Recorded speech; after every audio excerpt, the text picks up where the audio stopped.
ये लोग के झगड़ा देख के तो हमारा कहीं लाइन आवता है कि भाई ज्यादा बक बक बोलब तो शो के बाद तारा कलछू से पिटाए रहुआ मलकिनी जी ऐसे खिसियाई तो ठीक लागी हाँ? ना खिसियाल बन पनी मनाई रवा गीत गा के हम चाहता नहीं एकदम सही। हाथना मांगे डिमांड आई हाथना मांगे डिमांड तो हम चाहता नहीं कि रहुआ आई तनी भाई रहुआ हेजा आई हम गावत तनी रहुआ तनी मने अपना मेहरारू के साथ सुनर लागेलू ए धनिया सुनर लागेलू सुनर लागेलू ए धनिया सुनर लागेलू माथ पर फिल्मिया तनी एक्शन करी चुनर हटाई हाँ माथ पर धरेलू जब चुनर ए धनिया सुनर लागेलू और सुना भाई बड़की कल छुल लेके भाज तो करिया फरा चुनर एक आवाज आवता हाँ कितनो कुछ कही हाँ हमारा दिल से हम देखे नहीं तो तू छू छू न लगे ए जेपी बदमाश क्या करे आदत बा जड़ी के छुदरी हम का सुधरी देखली नो यही सन के लेकिन- पूछे के मन करेला बोल दो मलकिनी जी, दे ना उड़ा दे। एगो बात कही जहाँ ज्यादा झगड़ा होला मुझे सबसे ज्यादा प्रेम होला तब ई बात के बुझाई सही हर वालों में प्रेम बा बहुत ज्यादा आ जहाँ ज्यादा प्रेम होला समझो जा खाली दिखावा के प्रेम बा हाँ। तो दोनों लोग में बहुत प्रेम बा और वो तनी कम किस्से आई हमारा हां चली रउआ कहनी तो आज के बाद से हम इनके से झगड़ा ना करे लेकिन एगो रउआ से डिमांड बा बोले तो कहे एगो काम करी ना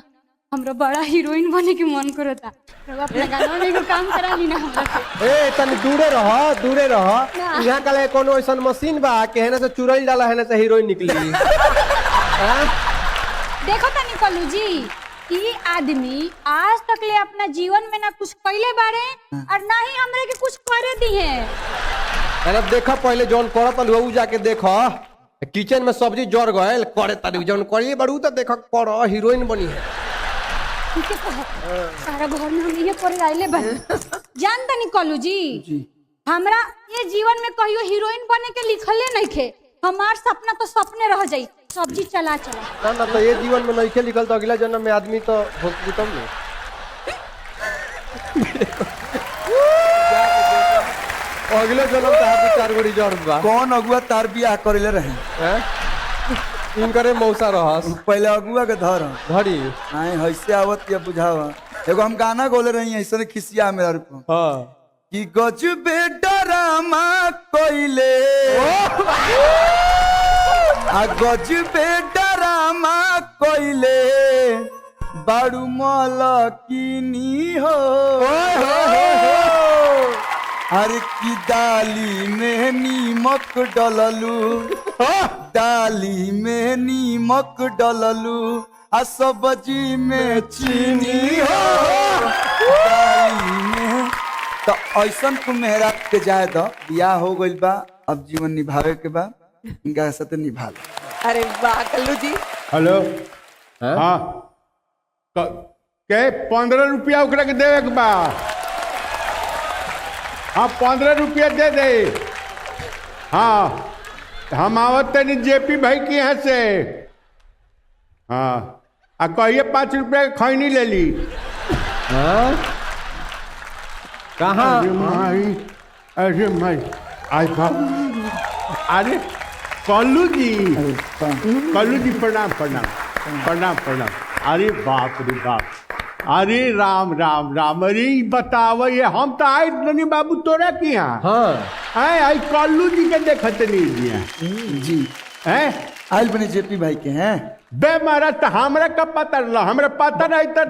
पहला ही हम आ गई रही थी हां तो ये क्या करे आगे रहती रुआ क्या पानी भइल है महाराष्ट्र के सामने चाय के पूछला हनु खाई ना ना हम खाए बाद में उहा का छोड़ है हैं ना छोड़े जान तनी का होला केहू मेहमान आवेला ऐसे तो रहुआ केहू के यहाँ जाए तो भले खियाई चाहे नहीं खियाई है, लेकिन केहू आई रहेला ओइजा रहुआ चल जाए तो ओकरा के खियाई तो रहुआ के खियाई स्कीम जान ई दनी बात कबा है। ई कबा उहे चीज हम कहत रहनी है। यहाँ के एक्सपीरियंस भाई यही सब कह के तो यहाँ के अपन जियत तनी पेट भात चलावत तनी ये घड़ी। जान तनी राउर गाना हम बहुत बहुत हम जीवन में राउर गाना बहुत सुन ले बनी,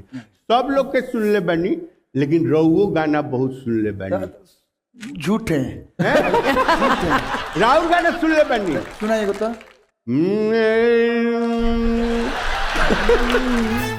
गजे पिया गोशो